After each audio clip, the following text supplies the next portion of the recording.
अस्सलाम वालेकुम। Programme night addition में हम आपको खुशामदीद कहते हैं। नाज़रीन, सेनेट इलेक्शन ओपन बैलेट से करवाने का मामला सदारती ऑर्डिनेंस जारी होने के बाद हुकूमत और अपोजिशन के दरमियान सियासी और एक कानूनी जंग में बदल चुका है। आज सुप्रीम कोर्ट में सेनेट इंतखाबात ओपन बैलेट से करवाने से मुतालिक सदारती रेफरेंस पर समाअत हुई। सुप्रीम कोर्ट ने इलेक्शन एक्ट से मुतालिक सदारती ऑर्डिनेंस के खिलाफ जमीयत उलमा इस्लाम पाकिस्तान की दरख्वास्त पर नोटिस लिया। दौरान समाज जमीयत उलमा इस्लाम के वकील ने यह मौक़िफ़ इख्तियार किया कि हुकूमत ने ओपन बैलेट के लिए ऑर्डिनेंस जारी कर दिया है और अदालती कार्रवाई का ज़रा भी एहतराम नहीं किया। आज तक ऐसी कोई कानून साजी नहीं हुई। हुकूमत ने सुप्रीम कोर्ट के फैसले से पहले अपना फैसला कर लिया है, इसीलिए हमने तरमीमी ऑर्डिनेंस के खिलाफ दरख्वास्त अदालत में जमा करा दी है। दौरान समाज चीफ जस्टिस ने अपने रिमार्क्स में कहा कि ऑर्डिनेंस तो अदालती राय से मशरूत है। हुकूमत ने ऑर्डिनेंस क़यास आराइयों को सामने रखते हुए जारी किया है। मालूम नहीं कि ऑर्डिनेंस जारी कैसे हुआ, लेकिन ऑर्डिनेंस तो जारी हो चुका है। हुकूमत को ऑर्डिनेंस जारी करने से कोई नहीं रोक सकता। जबकि जस्टिस एजाजुल एहसन ने अपने रिमार्क्स में कहा कि अगर अदालत ने राय दी कि सेनेट इलेक्शन आर्टिकल 226 में नहीं आता तो यह ऑर्डिनेंस बरकरार रहेगा। अगर ऑर्डिनेंस में कोई तजाद है और अदालत रेफरेंस का जवाब नफ़ी में देती है तो यह खुद ब खुद गैर मौसर हो जाएगा। ऑर्डिनेंस को हाई कोर्ट में चैलेंज किया जा सकता है। ऑर्डिनेंस का अदालती कार्रवाई पर कोई फर्क नहीं पड़ेगा।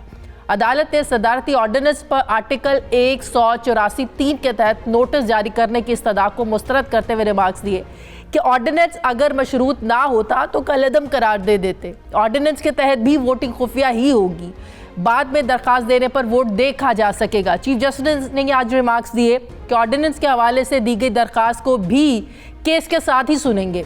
एक तरफ हुकूमत सेनेट इलेक्शन को शफाफ बनाने के लिए हर कानूनी ऑप्शन को इस्तेमाल कर रही है, तो दूसरी तरफ हम देख रहे हैं कि अपोजिशन जमातें हुकूमत के सेनेट इलेक्शन से मुतालिक जो इक़दामात हैं इनको गैर आइनी और गैर जमहूरी समझती हैं।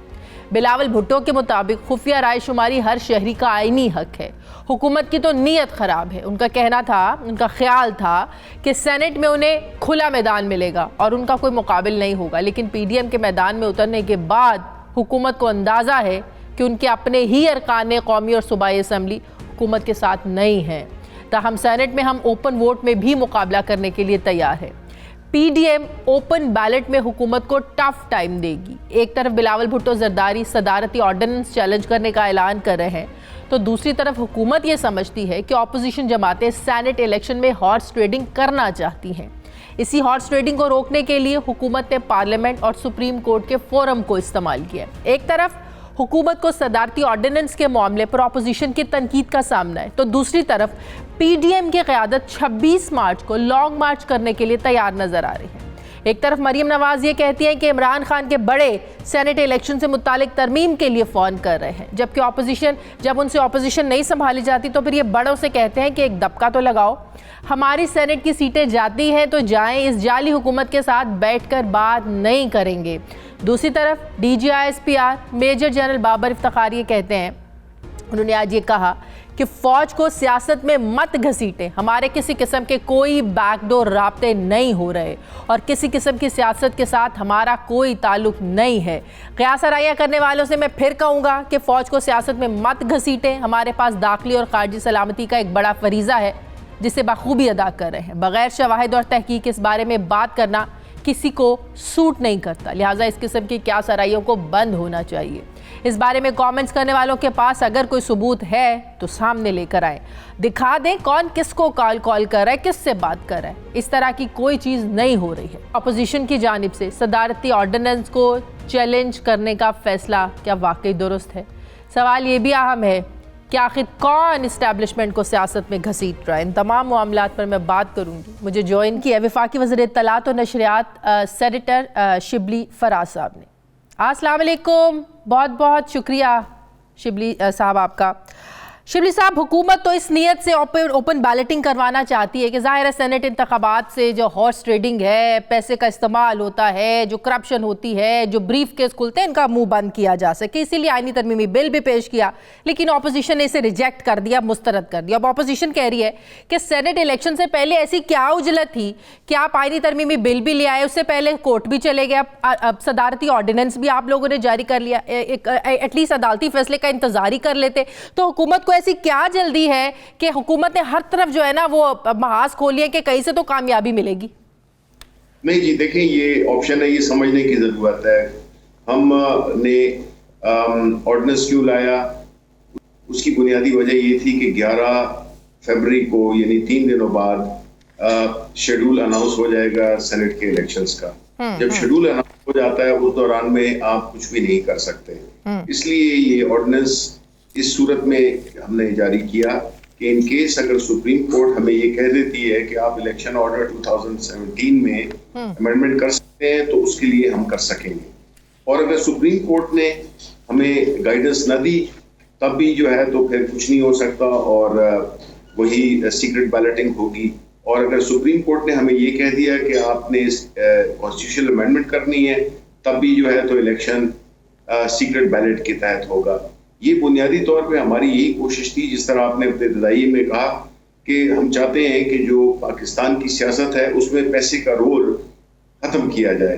और कुछ पार्टीज ऐसी हैं जो जिनकी सियासत ही पैसे की सियासत है और उस बिना पे वो इस चीज की मुखालिफत, हालांकि माजी में उन्होंने खुद भी इस बात का इतराफ भी किया और इस बात को आगे भी बढ़ाने की कोशिश की है कि ये शो ऑफ हैंड्स के जरिए सेनेट का इलेक्शन होना चाहिए, क्योंकि बड़ी बदनामी होती है इस जो सबसे बाला इदारा है पार्लियामेंट का यानी दीवान बाला, उसमें अगर लोग पैसे देकर आएंगे तो जाहिर है कि फिर वो खिदमत अपनी करेंगे, क्योंकि उन्होंने उस पैसे को भी रिकवर करना होगा और उन्होंने उस पैसे को और भी बढ़ाना होगा। तो ये एक ऐसा चेन रिएक्शन है जिसको कि हम खत्म करना चाहते हैं कि जो लोग भी सेनेट में आए वो बुनियादी तौर पे। शिबली साहब, आज ऑपोजिशन ये भी सवाल उठा रही है कि चेयरमैन सेनेट के खिलाफ जब तहरीक अदम एतमाद आई तब वफादारियां किसने बदलाई, ऑपोजिशन के सेनेटर्स उस वक्त किसने खरीदे? तब इस हुकूमत को ख्याल नहीं आया कि कौन खरीद रहा है, कौन अपने ज़मीर बेच रहा है? तो वो तो इशारा तो ज़ाहिर है आप लोगों की तरफ कर रहे हैं कि उस वक्त आप लोगों को ये ख्याल क्यों नहीं आया, उस वक्त ज़मीर क्यों नहीं जागे आप लोगों के? नहीं, देखिए बात यह है कि जहां तक सेनेट चेयरमैन का इलेक्शन था तो वो सेनेट चेयरमैन बलूचिस्तान अवामी पार्टी के रुकन है, वो हमारी पार्टी के रुकन नहीं है। और उन्होंने जो इलेक्शन लड़ा वो अपने तय लड़ा, क्योंकि हमारा उसमें कोई ऐसा रोल नहीं था। हम यही कह रहे थे कि ये एक ट्रेडिशन है जो कि नहीं बदलनी होनी चाहिए कि आए दिन आप चेयरमैन सेनेट जो है वो एक वफाक की अलामत है और उसमें आए रोज जो है तो आप सेनेट चेयरमैन नहीं तब्दील कर सकते। तो हमारा ये इन प्रिंसिपल स्टैंड था। अब जो लोगों ने वोट किया वो सेनेट चेयरमैन एक बड़ी हरदल अजीज शख्सियत हैं और वो उन्होंने अपने जाती कॉन्टेस्ट की बुनियाद पे वो वोट्स ऑपोजिशन के हासिल किए। वो इस तरह तो पीपल्स पार्टी ने उनको ही वोट दिए थे, उन्हीं को इलेक्ट किया था, तो पीपल्स पार्टी के लोगों ने ही उनको अच्छा, डिफरेंस था वो। सही। शिबली साहब, क्या हुकूमत में आज ये रियलाइजेशन है कि देर कर दी आप लोगों ने? 2.5 सालों में ये काम पहले ही हो जाना चाहिए था। जब हमें ये उजलत हो रही है कि 11 फरवरी को अगर इलेक्शन शेड्यूल अनाउंस हो जाता है तो उसके बाद जाहिर है कोई तरमीम नहीं हो सकती, कोई चेंजिंग आप लोग नहीं ला सकते। तो आपको नहीं लगता ये काम पिछले साल पहले ही, 6 महीने पहले, 8 महीने पहले, साल पहले हो जाना चाहिए था? ऑपोजिशन को मना भी लेते, बात भी हो जाती, कंसेंसस हो जाता, सुप्रीम कोर्ट में ले जाते, एटलीस्ट ये खौफ तो ना होता कि डेट अनाउंस होने वाली है तो बाद में हम कुछ कर नहीं पाएंगे। नहीं जी, देखिए पहली बात तो ये है कि ये प्राइम मिनिस्टर इमरान खान का 2013 से एक मौक़िफ़ रहा है जिसमें कि उन्होंने यही कहा कि सेनेट के इलेक्शंस शो ऑफ हैंड्स के जरिए होना चाहिए। अब अगर बात यह है कि हमने क्यों इसमें देर कर दी, तो जाहिर है कि अपोजिशन ने पार्लियामेंट में भी, देखें ये एक ऐसा लॉ है जिसमें कि कुछ ज़्यादा सोचने की ज़रूरत ही नहीं है। ये एक ऐसा लॉ है जिसमें कि हर बंदा आपके साथ जब अलहदगी में बैठेगा वो एग्री करता है कि इस लॉ को पास होना चाहिए, क्योंकि सेनेट में ये नहीं होना चाहिए खरीदो फरोख्त। लेकिन उन्होंने सिर्फ अपनी सियासी पॉइंट स्कोरिंग, वरना तो आईनी तरमीम भी हो सकती थी। हम बजाय, आपने देख लिया कि जिस दिन हमने ये बिल पेश किया असेंबली में उस दिन अपोजिशन का क्या रवैया था, उन्होंने बिल्कुल ईवान को मछली बाजार बना दिया। सर आज भी कुछ ऐसा ही हुआ। ये हम अपने अवान को किस तरफ लेकर जा रहे हैं? हंगामा राई, मछली मंडी, गालम गलोच, हाथापाई, ये हम अपनी अवाम को क्या दिखा रहे हैं सर? नहीं, ये तो बड़ी बदकिस्मती है। इसमें अपोजिशन का जो रोल है वो बड़ा ही, उन्होंने थ्रू आउट यही किया कि पूरे जो 2 साल हैं उसमें तो वो प्रोडक्शन ऑर्डर की, अपनी जो सियासी जो उनके लीडरान हैं उनको प्रोड्यूस करने के लिए हाउस को मछली बाजार बनाया। और वो कभी भी पहले दिन से जब प्राइम मिनिस्टर खान ने हेल्प लिया था उस दिन उनको तकरीर भी नहीं करने दी। उस वक्त क्या ऐसी मजबूरी थी? तो ये जो सिलसिला है ये अपोजिशन का एक प्लान है कि हमने हाउस को नहीं चलने देना, हमने मफाद आमा में जो लेजिस्लेशन होगी उसको नहीं पास करने देना, क्योंकि उसका क्रेडिट पाकिस्तान तहरीक इंसाफ को मिलेगा। हालांकि ये मुल्क का फायदा है, ये किसी पार्टी का फायदा नहीं है कि अगर इलेक्शन में ट्रांसपेरेंसी हो। ये पहला कदम है जिसमें कि मुझे नहीं समझ आती है कि ये क्यों लोग अपोज कर रहे हैं, और इसको करने में मेरा ख्याल है कि ना कोई मौसम का देखना चाहिए, जिस तरह के पीटीएम कहते हैं कि जी कभी सर्दी है तो कभी गर्मी है तो कभी क्या, ये नहीं है। अगर अच्छा लेकिन मरियम नवाज ने जो बात करी कुछ दिन पहले कि इमरान खान के बड़े जो है अब वो तरमीम के लिए राब्ते कर रहे हैं, आपको पता है उससे पहले बिलावल भी एक जलसे में कह चुके हैं फोन करना बंद करो, राब्ते करना बंद करो। तो अब आज तो DGISPR ने इसकी तरदीद भी कर दी है, कोई बैकडोर राब्ते नहीं है, तो क्यों ये इस तरह के इल्जामात लग रहे हैं?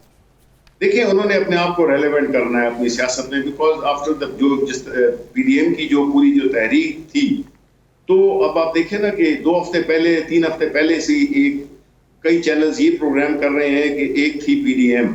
मतलब है कि ये अपने पॉलिटिकली जितनी इन्होंने मार खाई है, बिकॉज इनका जो स्टांस रहा है लोगों को निकालने में नाकाम रहे, तो अब इन्होंने अपने आप को रेलेवेंट करना है कि जी हम हैं, मौजूद हैं, यानी जिसके खिलाफ ये बात कर रहे हैं उसी से ये सपोर्ट मांग रहे हैं। तो अपोजिशन को बिल्कुल उनका ना सर है ना पैर है। तो ये जो लॉन्ग मार्च के साथ साथ धरने की भी मौलाना तैयारी कर रहे हैं, तो हुकूमत कोई स्ट्रैटेजी बना रही है, हुकूमत हल्का ही ले रही है कि कोई फर्क नहीं पड़ता? मौलाना को ये दोनों पार्टीज जो है ये आखिर में ऑलरेडी जितनी एम्बैरेसमेंट मौलाना को हो चुकी है, मेरा ख्याल है कि उनका सियासी करियर दांव पे लग गया है। ना पीपल्स पार्टी ने उन्होंने अपना रास्ता बनाया हुआ है, जिस तरह के हमें नजर भी आया, चाहे वो बेशक कोई बयान दे दें, लेकिन उन्होंने अपने फैसले किए हुए हैं। इसी तरह जो नून है वो भी, उनको वो लाहौर में लोग नहीं निकाल सके तो इधर इस्लामाबाद के लिए क्या लाएंगे। इसलिए मौलाना की जो हाईएस्ट एम्बैरेसमेंट होने वाली है वो 26 मार्च होगी, अगर ये हुआ। अच्छा, अगर हुआ तो अभी हुकूमत को भी यकीन नहीं है कि ये इस काबिल हैं कि धरना दे सके आके इस्लामाबाद में। बिल्कुल, बिकॉज ये तो बता दिए है ना इन्होंने, जिस जगह भी जलसा किया लोग इनके साथ नहीं आए। बहुत बहुत शुक्रिया, थैंक यू वेरी मच। वज़ीर इत्तलात शिबली फराज साहब मेरे साथ थे। नाज़रीन, मुझे प्रोग्राम में एक ब्रेक लेनी है, वापस आते हैं एक छोटे से वक्फे के बाद।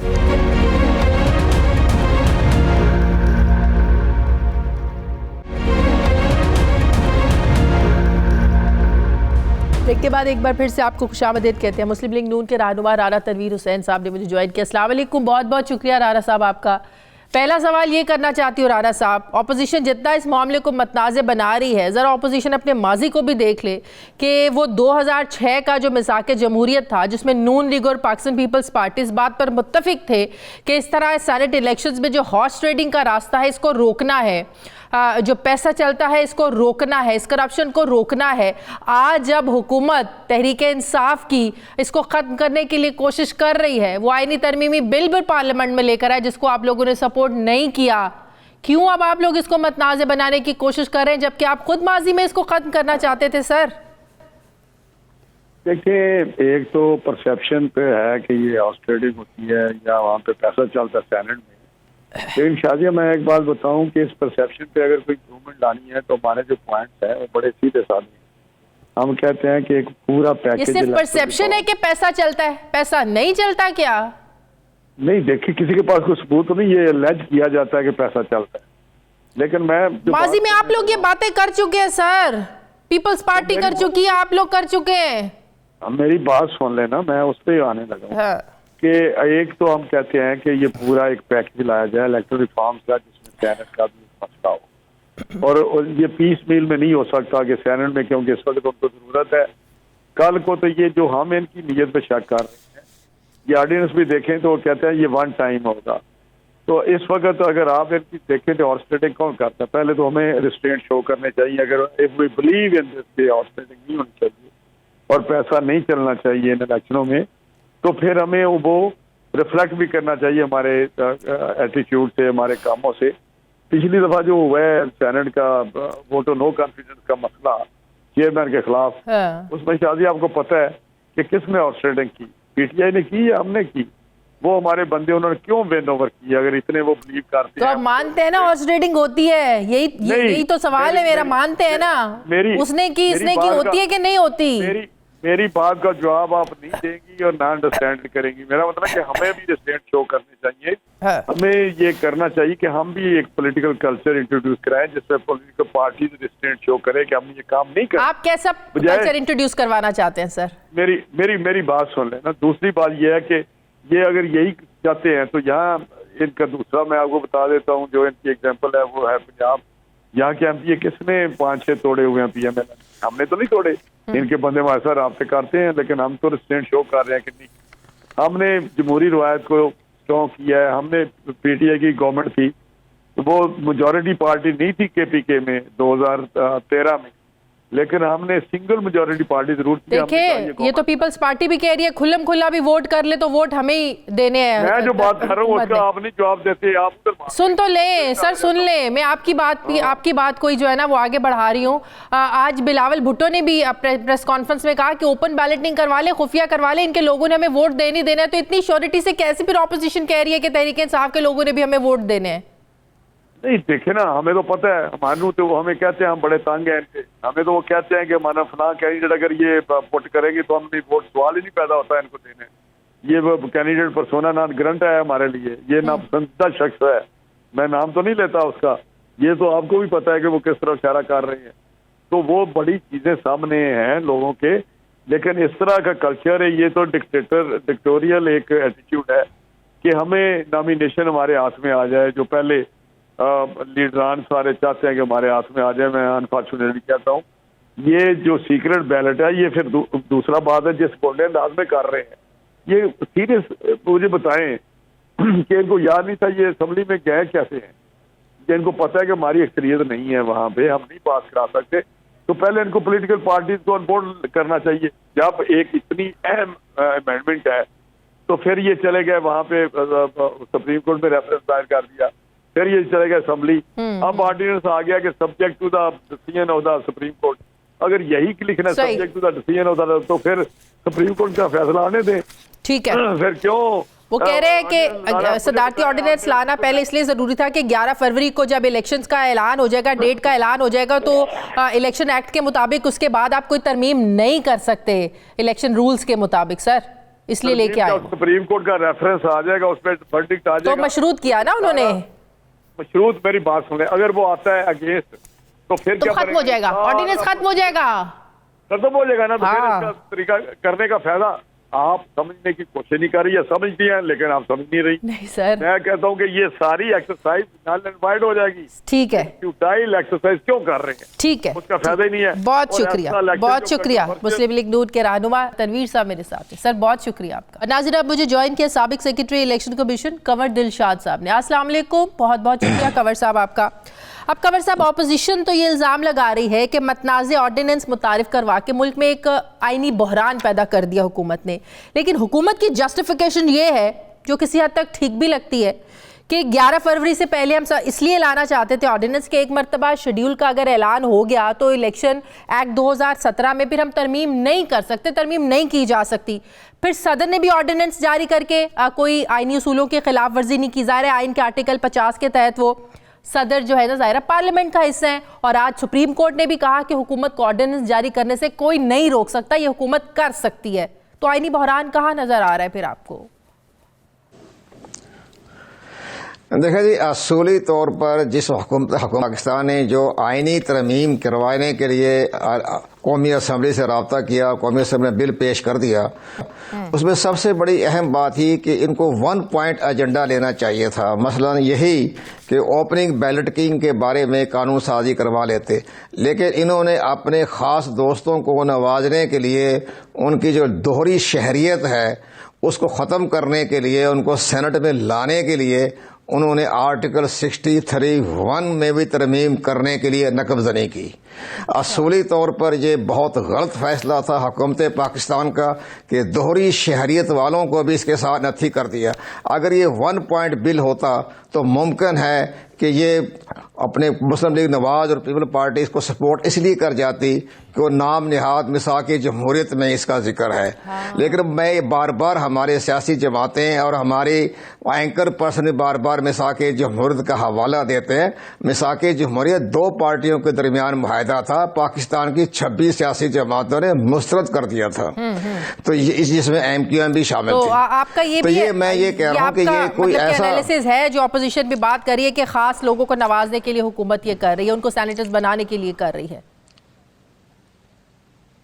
नहीं होता, हम तो नाम लेने में बारे में सोच नहीं करते कि इमरान खान साहब के साथ इर्द गिर्द दोस्तों जिन्होंने पार्टी फंडिंग में करोड़ रुपया खर्च किया है, सरमायाकारी की है, तो उनको सेनेट में लाने के लिए वो दोहरी शहरियत के हामिल जो थे उनके लिए कौमी अपने सेनेट में लाने के लिए वो तरमीम करना चाहते थे, जो कि वो नामुनासिब बात थी। आर्टिकल 63(1) जो है वो आइन का बहुत बड़ा बुनियादी ढांचे में जिक्र है उसका, वो जुल्फ़िकार अली भुट्टो साहब ने शामिल करवाया था। तो ये इस लिहाज से मैं, लेकिन ये जो ओपनिंग बैलेटिंग जो बात है, इसमें इसका अगर देखा जाए तो अच्छा फैसला है, ये हुकूमत ने सही फैसला किया। तो चाहे अपने सेनेट में हार्ड स्टडी जो करोड़ों रुपए में जो तकसीम हो रही थी, सीटें नशिस्तें जा रही थी करोड़ों रुपए में, एक सीट तो 80 करोड़ में गई थी 2018 में। तो उस लिए अच्छा फैसला है, बहुत दुरुस्त हमने कदम उठाया अटॉर्नी जनरल की मशावरत से। लेकिन मसला ये हुआ है कि इसके लिए तरीक़ेकार जो गलत हो गया। तरीक़ेकार ये था कि उन्होंने कौमी असम्बली में दीगर और भी अहम अमेंडमेंट कर दी, और जो हुकूमत के 2 तर्जमान हैं वो इतनी ज्यादा इसकी बदगमानियां फैला रहे हैं। मसलन ये कहना कि जनाब हमने आइन के आर्टिकल से जहाँ सिंगल ट्रांसफरेबल है वहाँ हमने ओपनिंग कर दी, यानी उसको तशरीह नहीं कर सके। यानी हुकूमत के तर्जमान इतने अच्छे कानून को तशरीह करने में वो नाकाम रहे, जिससे आवाम में भी एक ज़रा बदगुमानी पैदा हो गई और सियासी जमातों का फ़ायदा पहुँचा। लेकिन असूली तौर पर यह है कि जब एक बिल कौमी असम्बली मुस्तरद कर दे तो फिर ऑर्डिनेंस नहीं आते। अच्छा, फिर ऑर्डिनेंस जब आते हैं जब कौमी असम्बली में बिल पेश होने से नहीं, उसका बदनीति में शामिल होता है ना। अच्छा, अब सदर साहब को भी देखना चाहिए था कि वो लेकिन हुकूमत की जो कौमी असम्बली में मुस्तरद कर दिया। ये कहने के तो काबिल है ना कि भाई पहले हमने पार्लियामेंट का ही रास्ता अपनाया। जो अपोजिशन बात कर रही है कि पार्लियामेंट के काम पार्लियामेंट को ही करने चाहिए, आउट ऑफ द वे जाके नहीं करने चाहिए। अब हुकूमत कहने के काबिल तो है कि भाई हम तो पार्लियामेंट में लेके आए, ये मामला आपने सपोर्ट नहीं किया। नहीं, वो बात दुरुस्त है। हुकूमत का जो 1 पॉइंट एजेंडा था इस मामले में, जो ऑर्डिनेंस आया, ऑर्डिनेंस की रूल को देखा जाए तो बिल्कुल सही ऑर्डिनेंस है ये। ओपनिंग बैलेट का बड़ा अच्छा तरीका है कि जो बैलेट पेपर जो है वो अपने पोलिंग एजेंट को दिखाने के बाद वो अपने बैलेट बॉक्स में डाले। ठीक है, दुरुस्त फैसला है, इसमें कोई ऐसी बात नजर नहीं आती जिसमें कि आप पोजीशन भी करें। फैसले से जरा जो मशरूत किए इस बारे में जरा एक्सप्लेन कीजिएगा। मतलब ये हुआ कि सुप्रीम कोर्ट से रेफरेंस अगर मुस्तरद होता है, रिजेक्ट हो जाता है, तो ओपन बैलेट के लिए जारी ऑर्डिनेंस भी ज़ाहिर ख़त्म हो जाएगा। लेकिन दूसरी तरफ इलेक्शन कमीशन ने 11 फरवरी को शेड्यूल भी जारी करना है। अगर सुप्रीम कोर्ट 11 फरवरी के बाद फैसला देता है तो क्या होगा? अब जाहिर है सुप्रीम कोर्ट इनकी वो ऑर्डिनेंस की पाबंद तो नहीं है कि अब इन्होंने ऑर्डिनेंस जारी कर दिया तो हमने 11 फरवरी से पहले करना है, क्योंकि बाद में इस काबिल नहीं रहेंगे कि तरमीम ला सकें, तब्दीली ला सकें। तो अब सुप्रीम कोर्ट फिर अगर 11 फरवरी के बाद फैसला देती है तो क्या होगा फिर? असूली तौर पर हुकूमत के जो अपने आईनी माहिरीन हैं, कानूनी माहिरीन हैं, उन्होंने गलत मशवरा दिया है। इलेक्शन कमीशन और पाकिस्तान के शेड्यूल से इस ऑर्डिनेंस से कोई ताल्लुक नहीं है। शेड्यूल के बाद भी ऑर्डिनेंस हो सकता है, बाद में भी तरमीम हो सकती है, बाद में भी कोई ना कोई रास्ता निकाला जा सकता है। वो जो ज़ाब्ता इखलाक जो है ना इलेक्शन कमीशन पाकिस्तान का, वो डेवलपमेंट के बारे में, मुलाजमत को ट्रांसफ़र के बारे में, बिल रोकना या बिल के बारे में बात करना या ऑर्डिनेंस करना, उस 11 फरवरी से पहले ये इलेक्शन कमीशन के शेड्यूल से इसको मुंसलिक करना। मतलब क्या आप कह रहे हैं अगर इलेक्शन का शेड्यूल का ऐलान हो भी जाए तो इलेक्शन एक्ट 2017 में तरमीम हो सकती है? आप ये कह रहे हैं, हर्ज नहीं है? वो तरमीम हो सकती है ना, तरमीम हो सकती है, इसलिए कि आइन कानून साजी है ना, इसमें कोई डेवलपमेंट फंड तो नहीं दी जा रहे। हाँ। किसी को फायदा नहीं दिया जा रहा, किसी को फंड बाकायदा 50 करोड़ फी मेंबर तो नहीं दिया जा रहा। लेकिन ये तो एक कानून साजी है ना, कानून साजी में ज़ाब्ता इखलाक इधर से आ गया। इलेक्शन कमीशन पाकिस्तान ने ज़ाब्ता इखलाक के मुताबिक काम करना है, तो ज़ाब्ता इखलाक में तो कानून साजी का कोई जिक्र नहीं है। तो ये भी मुझे समझ नहीं आ रही कि प्राइम मिनिस्टर साहब की आईनी और कानूनी माहिरीन ने कैसे राय दे दी। अब सुप्रीम कोर्ट ऑफ पाकिस्तान जो है वो कहती है कि जनाब सेनेट के इलेक्शन आइन के मुताबिक होते हैं, तो फिर ये जो अपना हमारा जो ऑर्डिनेंस जो है सदर साहब का, ये खुद ब खुद तहलील हो जाएगा। ये तो आज शिबली फराज साहब ने भी अच्छा बयान दिया है कि अगर सुप्रीम कोर्ट ऑफ पाकिस्तान खामोश भी हो जाती है, कोई राय भी नहीं देती, तब भी हम ये समझेंगे, फिर भी हम इसको तहलील कर देंगे। हाँ, उधर बड़ा अच्छा उन्होंने खुशाइंद फैसला दिया है, उन्होंने कोई जिद नहीं की हुकूमत ने। इस ऑर्डिनेंस में जिक्र किया हुआ है इलेक्शन नाफिजुल अमल होगा, फिर इसकी क्या अहमियत रह जाएगी? अगर मुस्तरद भी हो जाता है लेकिन उसमें लिखा हुआ है फौरी नाफिजुल अमल होगा, वो तो खत्म हो जाएगा ना। एक और बात सुने जिस पे आज तक किसी चैनल ने बात नहीं की, इन्होंने जो इलेक्शन एक्ट 2017 का जो सेक्शन 81 जो है, 81, 33, 185 का भी जिक्र किया गया। ये तीनों सेक्शन जो हैं ये कौमी असम्बली और सूबाई असम्बली से रिलेटेड हैं।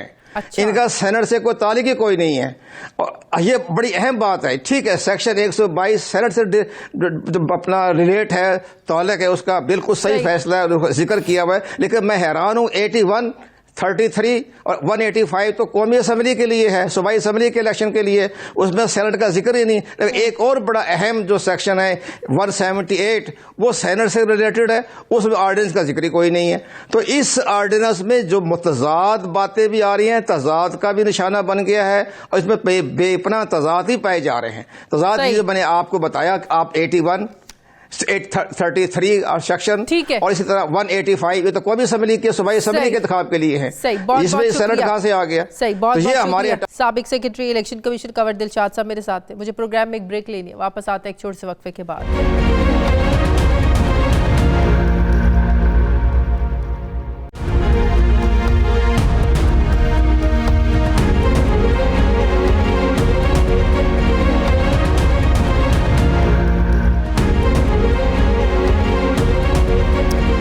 एक बार फिर से आपको खुशामदीद कहते हैं। नाजरीन, अक़वाम मुत्तहिदा ने दहशतगर्दी में मुलव्वस अनासिर के खिलाफ पाकिस्तान की कोशिशों का एतराफ़ किया है।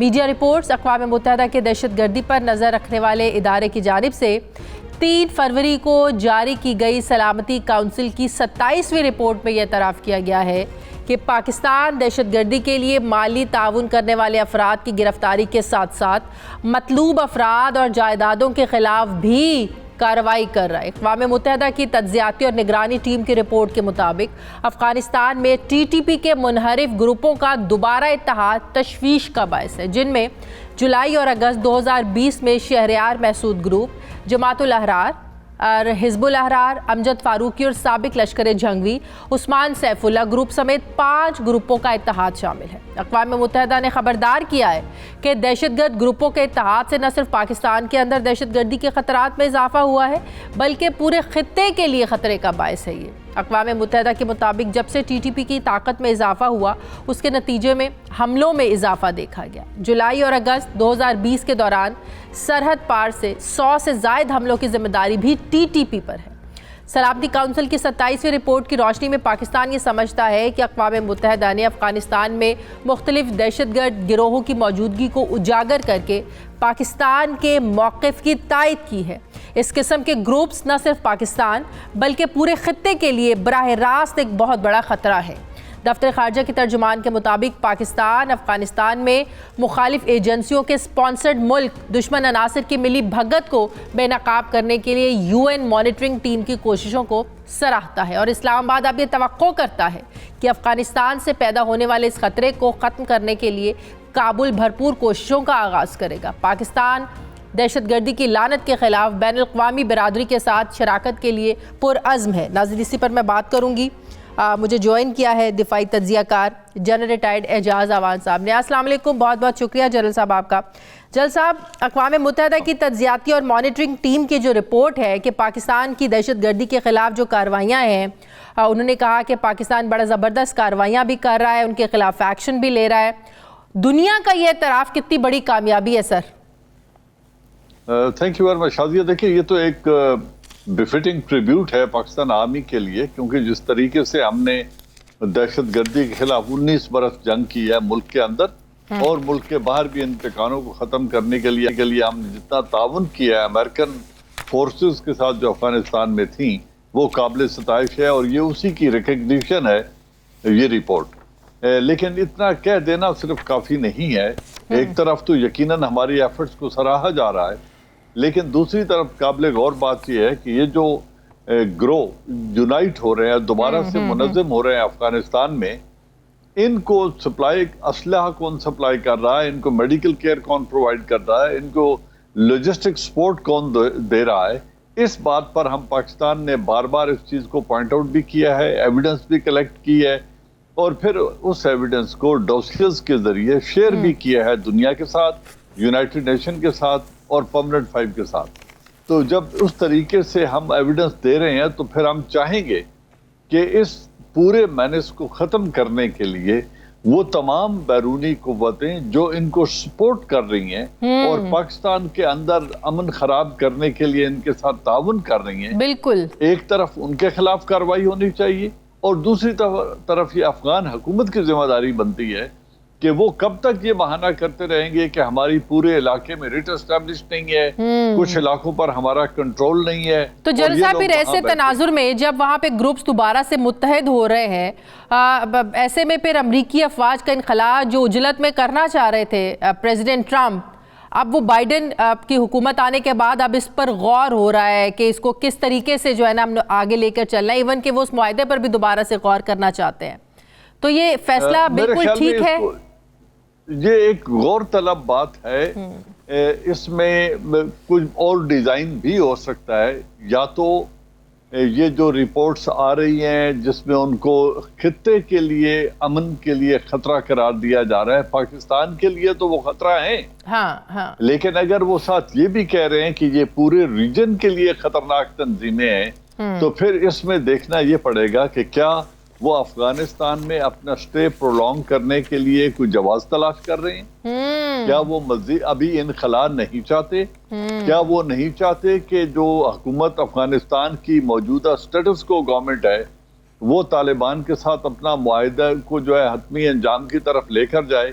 इसमें भी शकूक व शुबहात पैदा होते हैं, क्योंकि अगर अफगानिस्तान में अमन कायम होता है तो चाइना की तिजारत को बहुत बढ़ावा मिलेगा सेंट्रल एशिया की तरफ और यूरेशिया की तरफ, दूसरी तरफ सेंट्रल एशियन और इवन रशिया को एक्सेस मिलेगी वार्म वाटर्स तक और गवादर तक आने की। तो अगर ये इस पूरे दो तरफा तिजारती रीजन को, जहां चीन बहुत बड़ा फायदा उठाने वाला है और अपने कारोबार को तरक्की देने वाला है, और रूस के लिए जो राहें खुलने वाली हैं, अगर उनको रोकना ही इरादा हो तो फिर ये उस नजर से भी हमें देखना होगा कि क्या ये जवाब। और फिर रॉ और एनडीएस का नेक्सस ये भी पाकिस्तान बेनकाब कर चुका है, इस पर भी पाकिस्तान दुनिया की जो है तवज्जो दिला चुका है।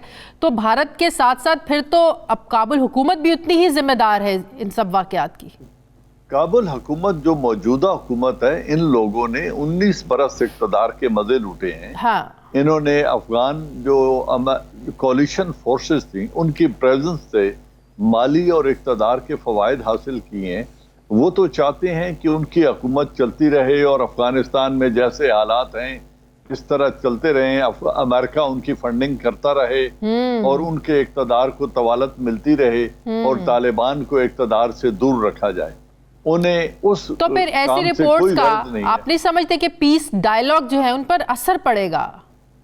यकीनन मैं ये कह रहा हूँ ना कि उसको हमें देखना होगा थोड़ा सा कुछ और, जब वो बोलेंगे और वजाहत करेंगे तो क्या इसके पीछे बड़ी गेम कहीं ये तो नहीं कि जवाब तलाश किया जाए उन तंजीमों के खिलाफ जिनको आज रीजन के लिए खतरा करार दिया जा रहा है?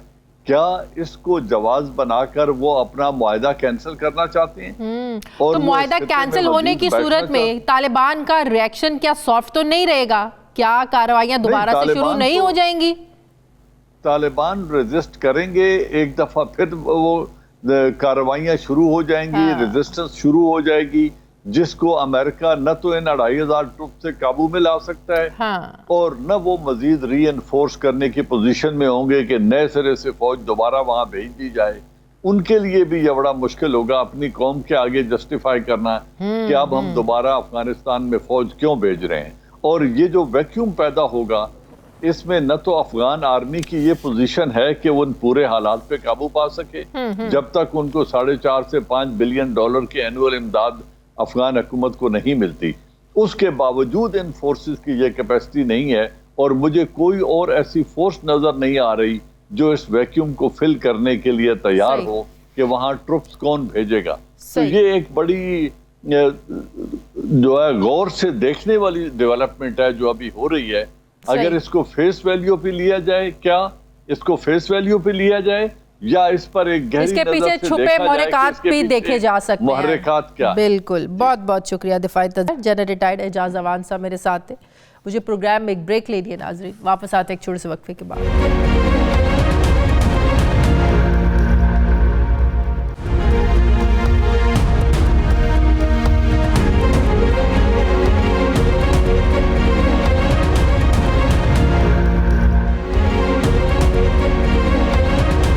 एक बार फिर से आपको खुशामदीद कहते हैं नाज़रीन। वफाकी हुकूमत की जानिब से कोरोना वैक्सीन तरजीही बुनियादों पर हेल्थ केयर वर्कर्स, ज़ईफ़ अफराद और आवाम के लिए मुफ्त फराहम की जा रही है।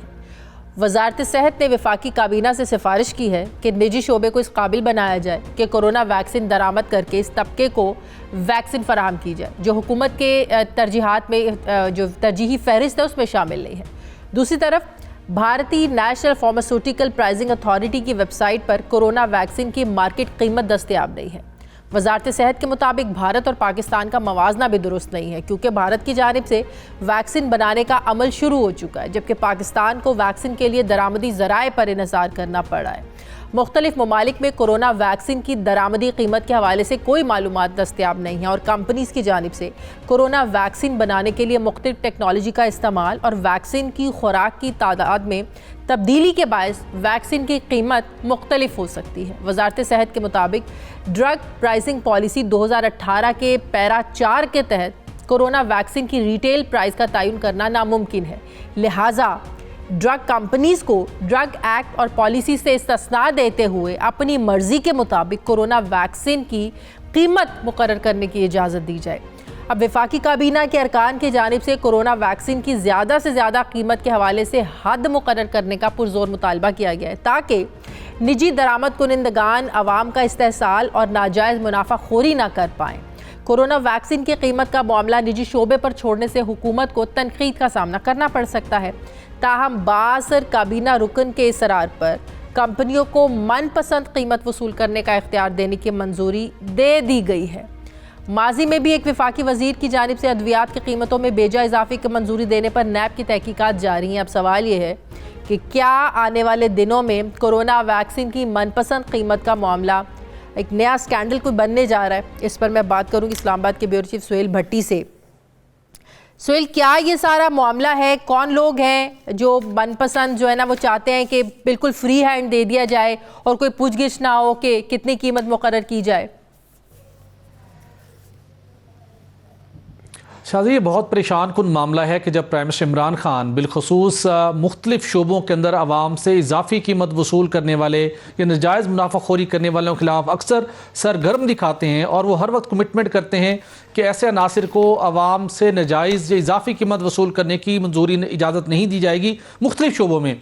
तो एक ऐसे मौके के ऊपर काबीना से इंतहाई खामोशी के साथ ये मंजूरी हासिल की गई है कि कोरोना वैक्सीन जिसका हर पाकिस्तानी मुंतज़िर है कि वो मार्केट में दस्तयाब हो, एक वो कैटेगरी है जिसको हुकूमत ने अनाउंस कर दिया है कि हुकूमत की जानिब से इस मखसूस तबके के लिए मुफ्त वैक्सीन फराहम की जाएगी। लेकिन लाखों बल्कि करोड़ों लोग ऐसे होंगे जो वैक्सीन लगवाना चाहेंगे लेकिन वो इस कैटेगरी में नहीं है, लिहाजा उनको मार्केट से खरीद कर वैक्सीन लगवाना पड़ेगी। ड्रैप ने मुख्तलिफ कंपनियों को इजाज़त भी दे दी कि आप इंटरनेशनल मार्केट से वैक्सीन इंपोर्ट कीजिए और पाकिस्तान में फ़रोख्त कीजिए, लेकिन पाकिस्तान के कानून के मुताबिक बिलखुसूस ड्रग प्राइसिंग पॉलिसी 2018 का पैरा 4 और ड्रग एक्ट 1976 के मुताबिक लाजमी है कि हुकूमत हर मेडिसन की एक मैक्सिमम रिटेल प्राइस मुकर्रर करे, उसका नोटिफिकेशन बाज़ाब्ता जारी होता है। लेकिन ज़राए का ये दावा है कि इन कंपनियों ने जिनको इजाज़त दी गई है कि वो आलमी मार्केट से कोरोना की वैक्सीन पाकिस्तान में लाएं और फरवरी के एंड के अंदर वो अब दस्तयाब भी होगी, लेकिन उनके लिए कीमत मुकर्रर ना की जाए।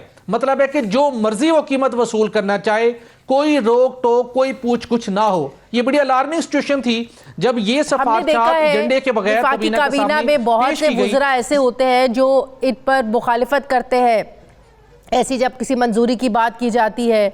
तो इस बार इस मामले पर जब ये सीधा अवामी मफाद से जुड़ा है अवाम से जुड़ा है, इसकी किसी ने मुखालफत नहीं की कैबिनेट में। हम जानते हैं शेख रशीद है, शीरी मज़ारी है, फवाद चौधरी है, वो ऐसे मामलात पर स्टैंड लेते हैं, बोलते हैं कैबिनेट में। शाजिया, बिल्कुल स्टैंड लिया गया इस मरतबा भी, लेकिन बदकिस्मती के साथ उन वज़रा की बात को नहीं सुना गया, चूंकि वज़ीर-ए-आज़म के मामले खुसूसी बराए से डॉक्टर फैसल साहब ने और उसके साथ दो और तगड़े वजीरों ने इस मामले को सपोर्ट किया कि हमें बिल्कुल इसकी मैक्सिमम रिटेल प्राइस मुकर्रर नहीं करनी चाहिए। जस्टिफिकेशन क्या दी गई कि पूरी दुनिया के अंदर हमारे पास कोई ऐसा रेफरेंस नहीं है, कोई तरीक़ेकार नहीं है जिसके ज़रिए से हम कीमत मुकर्रर कर सकें। इसके बावजूद कि कुछ वज़रा ने दावा किया कि कुछ रेफरेंसेस, कोई ऐसे पैरामीटर्स मौजूद हैं जिसके ज़रिए से हम मैक्सिमम रिटेल प्राइस मुकर्रर कर सकते हैं, लेकिन बदकिस्मती के साथ वो वज़रा जो भारत से अद्वियात इंपोर्ट करने का मामला हो, ये माजी के अंदर जब अद्वियात की कीमतों में इजाफा किया गया, उन्होंने इस मामले को सपोर्ट किया। और मुबैना तौर के ऊपर ये कुछ ज़राए का ये दावा है कि कुछ वज़रा कैबिनेट में मौजूद हैं जो ड्रग और फार्मास्यूटिकल कंपनियों को सपोर्ट करते हैं। उनकी सपोर्ट की वजह से अल्टीमेटली जो लोग इसको डिस्करेज कर रहे थे और ये सजेस्ट कर रहे थे कि हमें प्राइस मुकर्रर करनी चाहिए, उनको डिस्करेज किया गया। और इंपॉर्टेंट 3 रेफरेंसेज हैं हम जब कीमत का तयन करते हैं, जो पाकिस्तान के अंदर जब भी कोई कीमत का तयन करना हो। पहला रेफरेंस भारत बांग्लादेश है, दूसरा reference Sri Lanka, Malaysia, Indonesia, Philippine, Lebanon है, और तीसरा ऑप्शन बरतानिया, ऑस्ट्रेलिया, न्यूजीलैंड है। लेकिन इसके बावजूद और ऑप्शन भी मौजूद थे जिसकी जरिए से कीमत मुकर्रर की जा सकती थी, लेकिन नहीं करने दी गई। 6 माह तक इन कंपनियों को खुली छूट दे दी गई है कि जो मर्जी कीमत आप वसूल करें, लोगों के पास जाएं, आप अपनी कोरोना की वैक्सीन जिस मर्जी कीमत पर बेचें, हम इसके अंदर मुदाखलत नहीं करेंगे। किया जाएगा। ऑपोजिशन की तरफ से भी हुकूमत पर इस पर प्रेशर आएगा, एक नया स्कैंडल सामने आएगा जिसके बाद हुकूमत को इस पर सोच विचार करनी पड़ेगी। बहुत बहुत शुक्रिया। इस्लामाबाद के ब्यूरो चीफ सुहेल इकबाल भट्टी मेरे साथ थे। नाज़रीन, हमारे प्रोग्राम का वक्त खत्म हो गया। प्रोग्राम के लिए आप हमें फीडबैक ज़रूर दीजिएगा। अपना ख्याल रखिएगा। मुझे इजाज़त दीजिए। अल्लाह हाफ़िज़।